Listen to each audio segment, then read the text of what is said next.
Olá pessoal, hoje é o Dia Nacional da Consciência Negra, celebrado desde a década de 70. A data foi escolhida por coincidir com o dia da morte do Zumbi de Palmares, data no qual tem a finalidade de lembrar da resistência do negro à escravidão.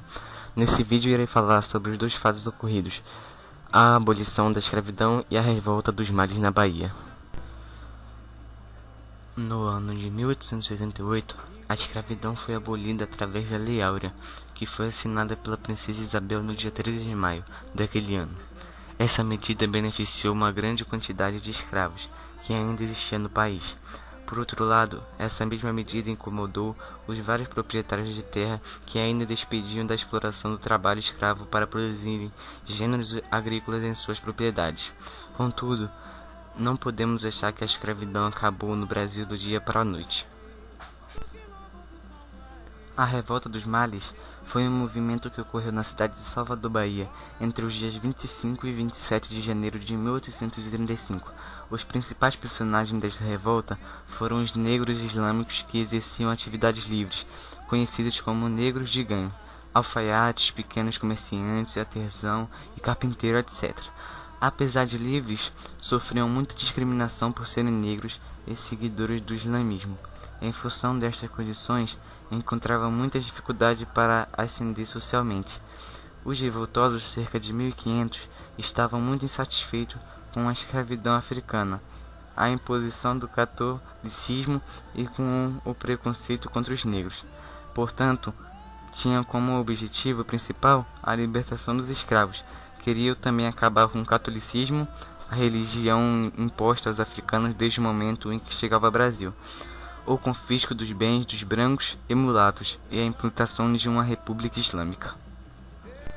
Agora irei falar sobre os dois líderes negros mais conhecidos dos Estados Unidos. A tragédia sempre foi uma constante na vida de Malcolm Little, que passou para a história como um dos grandes líderes dos negros norte-americanos, com o nome de Malcolm X.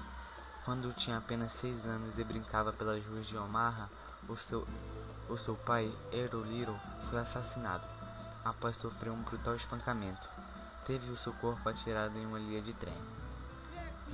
Malcolm X, órfão, na época que sua mãe fazia tratamento em um hospital psiquiátrico, Malcolm e seus 7 irmãos foram morar em orfanatos. Pouco tempo depois, com uma irmã mais velha, foi morar em Boston, depois transferiu-se para o Harlem, bairro de maioria negra em Nova York. Na adolescência, trabalhou como engraxate e começou a beber, a fumar e a comercializar drogas, principalmente maconha, além de frequentar casas de prostituição. Escapou do serviço militar fingindo-se de louco. Na mesma época, começou a praticar pequenos assaltos no Harlem, com mais 3 amigos, todos muito pobres. Passou a assaltar residências até que acabou sendo preso em 1946. Foi justamente na prisão que ocorreu uma grande transformação na vida de Malcolm X. De assaltante e vendedor de drogas, passou a estudar o islamismo, seguindo ensinamentos de Elijah Muhammad, líder da nação do Islã. Ao sair da cadeia em 1952, Malcolm X transformou-se em um dos mais carismáticos líderes negros dos Estados Unidos. Em 1954, Martin Luther King iniciou suas atividades como pastor em Montgomery, capital do estado do Alabama, envolvendo-se no acidente em que Rosa Parks se recusou a ceder seu lugar para um branco no ônibus. King liderou um forte boicote contra a segregação racial. O movimento durou quase um ano. King chegou a ser preso, mas ao final a Suprema Corte decidiu pelo fim da segregação racial nos transportes públicos. Em 1957, tornou-se presidente da Conferência da Liderança Cristã do Sul, intensificando sua atuação como defensor dos direitos civis por vias pacíficas, tendo como referência o líder indiano Mahatma Gandhi.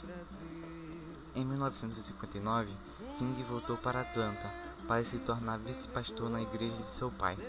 Nos anos seguintes, participou de inúmeros protestos, marchas e passeatas, sempre lutando pela liberdade civis dos negros. Espero que vocês tenham entendido e gostado do nosso trabalho. Valeu pessoal, até a próxima.